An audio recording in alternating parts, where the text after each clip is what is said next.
খবৰ লৈ আহিছো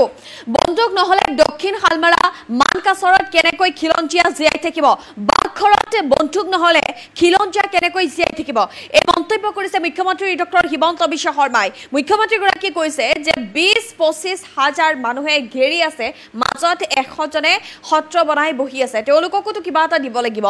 এইদৰে মন্তব্য কৰিছে বন্দুকৰ অনুজ্ঞাপত্ৰ দিয়াৰ সন্দৰ্ভত মুখ্যমন্ত্ৰী ডক্টৰ হিমন্ত বিশ্ব শৰ্মাৰ এই প্ৰতিক্ৰিয়া মুখ্যমন্ত্ৰী ডক্টৰ হিমন্ত বিশ্ব শৰ্মাই লগতে কি কৈছে এই মুহূৰ্তত আমি আপোনালোকৰ বাবে লৈ অহাৰ চেষ্টা কৰিম এটা অত্যন্ত গুৰুত্বপূৰ্ণ খবৰ আমি নেশ্যনেল নিৰ্দৰ্শকৰ বাবে লৈ আহিছো বন্দুক নহলে দক্ষিণ হালমাৰা মানকাছৰত কেনেকৈ জীয়াই থাকিব খিলঞ্জীয়া এই মন্তব্য মুখ্যমন্ত্ৰীৰ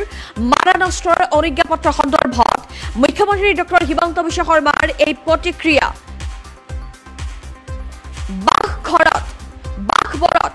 বন্দুক নহলে কেনেকৈ জীয়াই থাকিব বাঘবৰত বন্দুক নহলে কেনেকৈ জীয়াই থাকিব খিলঞ্জীয়া ২০-২৫ হাজাৰ মানুহে ঘেৰি আছে ২০-২৫ হাজাৰ মানুহে ঘেৰি আছে আৰু ১০০ জন মানুহে এখন সত্ৰলৈ বহি আছে তেওঁলোককো কিবা এটা দিব লাগিব বুলি মন্তব্য কৰিছে মুখ্যমন্ত্ৰীগৰাকীয়ে বন্দুকৰ অনুজ্ঞাপত্ৰ দিয়া সন্দৰ্ভত মুখ্যমন্ত্ৰীগৰাকীৰ এই প্ৰতিক্ৰিয়া তেওঁলোককো কিবা এটা দিব লাগিব বুলি কৈছে মুখ্যমন্ত্ৰীগৰাকীয়ে আৰু লগতে কৈছে যে আমি এনেই বন্দুক নিদো বিচাৰ বিবেচনা কৰিহে দিম আমি এনেই বন্দুক নিদো বিচাৰ বিবেচনা কৰিহে দিম বুলি মুখ্যমন্ত্ৰীগৰাকীয়ে কৈছে গতিকে বন্দুকো লাগিব মাটিও লাগিব অধিকাৰো লাগিব বন্দুকো লাগিব মাটিও লাগিব অধিকাৰো লাগিব গুৰুত্বপূৰ্ণ মন্তব্য কৰিছে মুখ্যমন্ত্ৰীয়ে আইনৰ গণ্ডি পাৰ হৈ আমাক একো নালাগে আইনৰ গণ্ডি পাৰ হৈ আমাক একো নালাগে এটাকৈ আমি সমষ্টি হেৰুৱাইছো বুলিও মন্তব্য কৰে মুখ্যমন্ত্ৰী ডক্টৰ হিমন্ত বিশ্ব শৰ্মাই এটা গুৰুত্বপূৰ্ণ খবৰ আমি এই মুহূৰ্তত জনাইছো যিহেতু অতি স্পৰ্শকাতৰ এলেকাত বসবাস কৰা খিলঞ্জীয়াক তেওঁলোকৰ নিৰাপত্তাৰ বাবে বন্দুক দিয়াৰ সিদ্ধান্ত ইতিমধ্যে ৰাজ্যিক কেবিনেটত লোৱা হৈছে গুৰুত্বপূৰ্ণ সিদ্ধান্ত লোৱা হৈছে আৰু অতি শীঘ্ৰেই এই মাৰানষ্ট্ৰৰ অনুজ্ঞাপত্ৰৰ বাবে এটা বিশেষ পৰ্টেলো মুকলি কৰিব ইতিমধ্যে পৰ্টেল সাজু কৰি ৰখা হৈছে কিছুদিনৰ পিছতেই এই পৰ্টেল মুকলি কৰা হ'ব আৰু সেই পৰ্টেলত আবেদন কৰিব পাৰিব তেনে লোকে যিসকলে অতি স্পৰ্শকাতৰ এলেকাত বসবাস কৰি আছে তেওঁলোকৰ জীৱনৰ প্ৰতি তেওঁলোকে যদি ভাবুকি অনুভৱ কৰিছে তেওঁলোকে আবেদন কৰিব পাৰিব আৰু তেওঁলোকে আবেদন কৰাৰ পিছতেই তেওঁলোকক দিয়া হ'ব মাৰানষ্ট্ৰৰ অনুজ্ঞাপত্ৰ আৰু এই সন্দৰ্ভত সাংবাদিকে কৰা প্ৰশ্নৰ উত্তৰত মুখ্যমন্ত্ৰীগৰাকীয়ে প্ৰতিক্ৰিয়া ব্যক্ত কৰি কৈছে যে দক্ষিণ হালমাৰা মানকাছৰ বাঘবৰত বন্দুক নহলে কেনেকৈ খিলঞ্জীয়া থাকিব ২০-২৫ হাজাৰ মানুহে ঘেৰি আছে আৰু ১০০ জন মানুহে সত্ৰ বনাই তাৰ ভিতৰত বহি আছে তেওঁলোককো কিবা এটা দিব লাগিব তেওঁলোকক মাটিও দিব লাগিব অধিকাৰো দিব লাগিব বুলি মন্তব্য কৰিছে মুখ্যমন্ত্ৰীগৰাকীয়ে এই মুহূৰ্তত মুখ্যমন্ত্ৰী ডক্টৰ হিমন্ত বিশ্ব শৰ্মাৰ মন্তব্য আপোনালোকলৈ আগবঢ়াইছো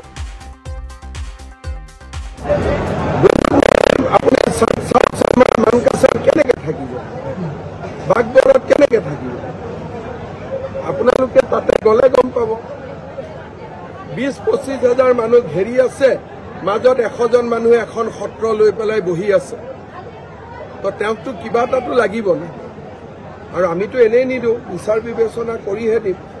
গতিকে বন্দুকো লাগিব মাটিও লাগিব অধিকাৰো লাগিব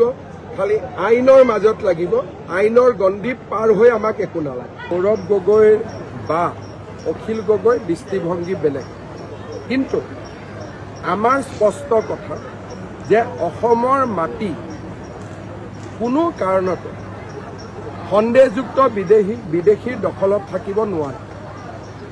এটা এটাকৈ আমি সমষ্টি হেৰুৱাইছোঁ জাতি হেৰুৱাইছোঁ মাটি হেৰুৱাইছোঁ ভেটি হেৰুৱাইছোঁ এই সম্পৰ্কত গৌৰৱ গগৈ অখিল গগৈৰ উত্তৰ কি আছে উৰিয়াম ঘাটত অবৈধভাৱে থকা ১০,০০০ মানুহে যদি ভোট দিলেহেঁতেন তেতিয়াহ'লে খিলঞ্জীয়া ৰাইজে বিচৰা ৰায়দানটো বাস্তৱত প্ৰতিফলিত হ'লহেঁতেন নে এই সন্দেহযুক্ত লোকসকলে দিয়া ভোটটোৰ জৰিয়তে ৰাইজে নিজৰ অধিকাৰ হেৰুৱাই পেলালেহেঁতেন দুখীয়া মানুহৰ লগত ২০০-৩০০ বিঘা মাটি থাকে নেকি দুখীয়া মানুহৰ লগত ৯-১০টা ফিচাৰী থাকে নেকি দুখীয়া মানুহৰ লগত ২০০-৩০০ বিঘাৰ তামোল পাণৰ বাৰী থাকে নেকি দুখীয়া মানুহৰ ঘৰত ৩তলীয়া বিল্ডিং থাকে নেকি গতিকে তেওঁলোকে যাক দুখীয়া বুলি ক'ব খোজে তেওঁলোক অন্তত আপোনালোক সাংবাদিক গোটেই কেইজনতকৈ ধনী বন্দুকটো লাগে বন্দুক নহলে আপুনি সাউথ সালমাৰা মানকাছৰ কেনেকে থাকিব বাগবৰত কেনেকে থাকিব আপোনালোকে তাতে গ'লে গম পাব 20-25 হাজাৰ মানুহ ঘেৰি আছে মাজত 100 জন মানুহে এখন সত্ৰ লৈ পেলাই বহি আছে তো তেওঁকতো কিবা এটাতো লাগিব না আৰু আমিতো এনেই নিদিওঁ বিচাৰ বিবেচনা কৰিহে দিম গতিকে বন্দুকো লাগিব মাটিও লাগিব অধিকাৰো লাগিব খালি আইনৰ মাজত লাগিব আইনৰ গণ্ডি পাৰ হৈ আমাক একো নালাগে গৌৰৱ গগৈৰ বা অখিল গগৈ দৃষ্টিভংগী বেলেগ কিন্তু আমাৰ স্পষ্ট কথা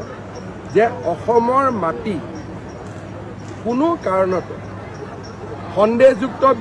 বিদেশীৰ দখলত থাকিব নোৱাৰে এটা এটাকৈ আমি সমষ্টি হেৰুৱাইছোঁ জাতি হেৰুৱাইছোঁ মাটি হেৰুৱাইছোঁ ভেটি হেৰুৱাইছোঁ এই সম্পৰ্কত গৌৰৱ গগৈ অখিল গগৈৰ উত্তৰ কি আছে উৰিয়াম ঘাটত অবৈধভাৱে থকা 10,000 মানুহে যদি ভোট দিলেহেঁতেন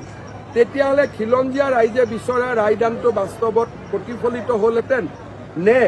এই সন্দেহযুক্ত লোকসকলে দিয়া ভোটটোৰ জৰিয়তে ৰাইজে নিজৰ অধিকাৰ হেৰুৱাই পেলালেহেঁতেন দুখীয়া মানুহৰ লগত 200-300 বিঘা মাটি থাকে নেকি দুখীয়া মানুহৰ লগত 9-10টা ফিচাৰী থাকে নেকি দুখীয়া মানুহৰ লগত 200-300 বিঘাৰ তামোল পাণৰ বাৰী থাকে নেকি দুখীয়া মানুহৰ ঘৰত 3তলীয়া বিল্ডিং থাকে নেকি গতিকে তেওঁলোকে যাক দুখীয়া বুলি ক'ব খোজে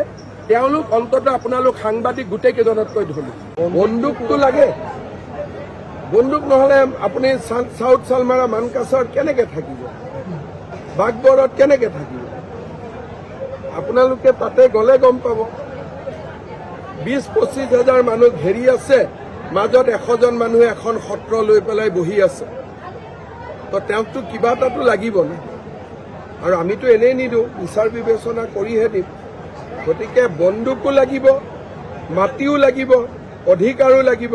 খালি আইনৰ মাজত লাগিব আইনৰ গণ্ডি পাৰ হৈ আমাক একো নালাগে গৌৰৱ গগৈৰ বা অখিল গগৈ দৃষ্টিভংগী বেলেগ কিন্তু আমাৰ স্পষ্ট কথা যে অসমৰ মাটি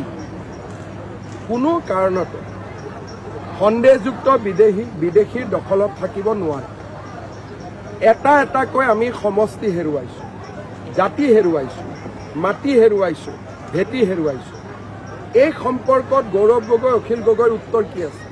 উৰিয়াম ঘাটত অবৈধভাৱে থকা 10,000 মানুহে যদি ভোট দিলেহেঁতেন তেতিয়াহ'লে খিলঞ্জীয়া ৰাইজে বিচৰা ৰায়দানটো বাস্তৱত প্ৰতিফলিত হ'লহেঁতেন নে এই সন্দেহযুক্ত লোকসকলে দিয়া ভোটটোৰ জৰিয়তে ৰাইজে নিজৰ অধিকাৰ হেৰুৱাই পেলালেহেঁতেন দুখীয়া মানুহৰ লগত 200-300 বিঘা মাটি থাকে নেকি দুখীয়া মানুহৰ লগত 9-10টা ফিচাৰী থাকে নেকি দুখীয়া মানুহৰ লগত 200-300 বিঘাৰ তামোল পাণৰ বাৰী থাকে নেকি দুখীয়া মানুহৰ ঘৰত 3তলীয়া বিল্ডিং থাকে নেকি গতিকে তেওঁলোকে যাক দুখীয়া বুলি ক'ব খোজে তেওঁলোক অন্ততঃ আপোনালোক সাংবাদিক গোটেইকেইজনতকৈ ধনী বন্দুকটো লাগে বন্দুক নহ'লে আপুনি চাউথ চালমাৰা মানকাছাৰত কেনেকে থাকিব বাগবৰত কেনেকে থাকিব আপোনালোকে তাতে গ'লে গম পাব 20-25 হাজাৰ মানুহ ঘেৰি আছে মাজত 100 জন মানুহে এখন সত্ৰ লৈ পেলাই বহি আছে তো তেওঁকতো কিবা এটাতো লাগিব না আৰু আমিতো এনেই নিদিওঁ বিচাৰ বিবেচনা কৰিহে দিম গতিকে বন্দুকো লাগিব মাটিও লাগিব অধিকাৰো লাগিব খালি আইনৰ মাজত লাগিব আইনৰ গণ্ডি পাৰ হৈ আমাক একো নালাগে গৌৰৱ গগৈৰ বা অখিল গগৈ দৃষ্টিভংগী বেলেগ কিন্তু আমাৰ স্পষ্ট কথা যে অসমৰ মাটি কোনো কাৰণতে সন্দেহযুক্ত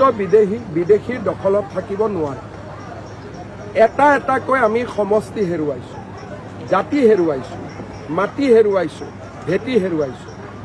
এই সম্পৰ্কত গৌৰৱ গগৈ অখিল গগৈৰ উত্তৰ কি আছে উৰিয়াম ঘাটত অবৈধভাৱে থকা 10,000 মানুহে যদি ভোট দিলেহেঁতেন তেতিয়াহ'লে খিলঞ্জীয়া ৰাইজে বিচৰা ৰায়দানটো বাস্তৱত প্ৰতিফলিত হ'লহেঁতেন নে এই সন্দেহযুক্ত লোকসকলে